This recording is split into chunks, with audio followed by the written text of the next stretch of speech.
magpe-prepare tayo ng ating pagtataniman ng ating hydroponic na lettuce.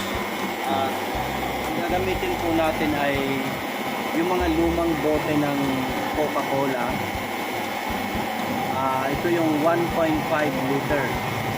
So puputulin po ito natin dito sa may hangganan niya, dito sa ilalim, kasi para magkaiba yung size nito at saka itong katawan. So puputulin natin yan. Kapag pinutol na natin, ganito na po yung magiging ganito po yung magiging itsura niya. Ito, putol na siya at ito yung karugtong. So ito yung 1.5 ng bote ng Coca-Cola. Pag pinutol natin, ito na. Then ito naman ay bubutasan natin, i-prepare natin siya para pag ilalagyan ng ating coco peat, no, yung magiging patubuan ng ating halaman ng lettuce or pechay, pwedeng kangkong. So pag natapos yan, ang paraan ng pagtatanim, lalagyan natin dito ng coco peat at lalagay natin yung ating tanim dito sa ibabaw. Then ibabalik natin siya dito sa bote ng pataob na para dito yung tutubo yung ating lettuce, at tutubigan natin siya ng hanggang dito lang, yung tamang-tama lang nakasawsaw yung labi ng bote. So ganito siya guys. Ngayon papakita ko sa inyo kung paano natin bubutasan ito.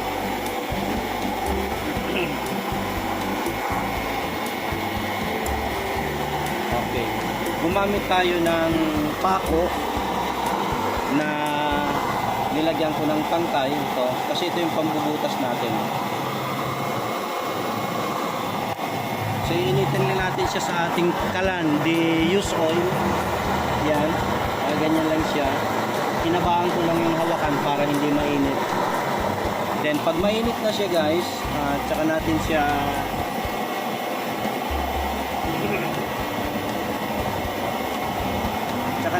bubutasin.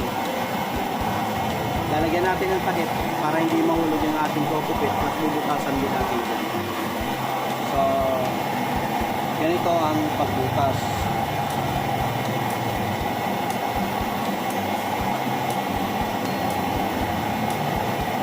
So medyo matigas lang siya guys.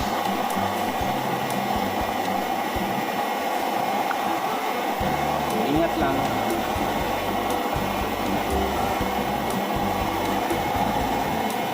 So ayan, meron na tayong isang hiwa. So gagawin natin dito, 5 hiwa ang gagawin natin, plus isang butas sa gitna.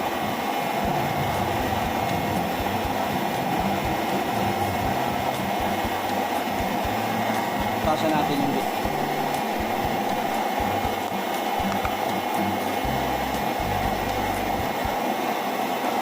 Ayan, may butas na.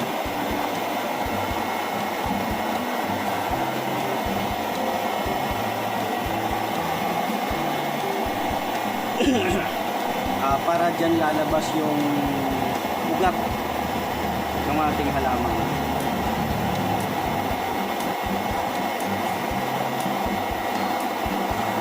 So yung iba, ang ginagamit nila is yung soldering iron, yung de kuryente. Maganda siya, pero siyempre gagamit tayo ng kuryente doon. So ito wala nang kuryente na gagamitin, tsaga-tsaga na lang.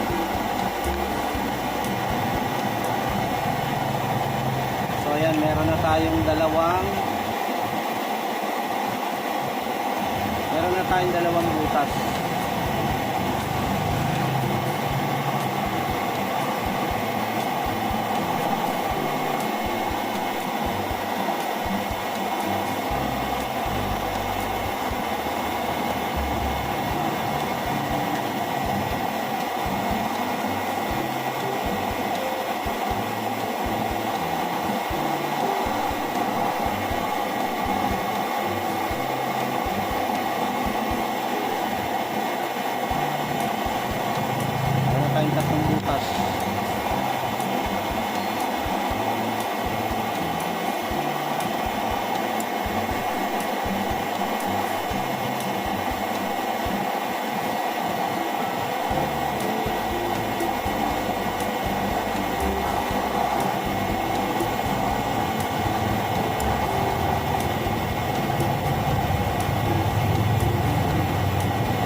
natapos natin butasan yung ating gagawing cup para sa ating pagtatanim ng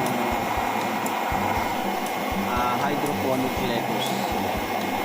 Meron siyang 5 butas na mahahaba at 1 butas sa gitna. So, gagawin natin, lalagyan ng kokopit sa loob na taniman, tapos lalagyan natin ito ng tubig na hanggang dito lang bago ibabalik natin. Titiyakin lang natin na yung dulo ng ating takip ay nakasawsaw doon sa ating nutrient, para yun yung magsisilbing tubig na sisipsipin ng ating halaman. So yun lang guys, thank you very much. Sana meron kayong konting natutunan dito sa ating pag-prepare ng tataniman ng ating hydroponic lettuce gamit ang recycled bottle ng Coke or Sprite. So yun lang guys, thank you very much.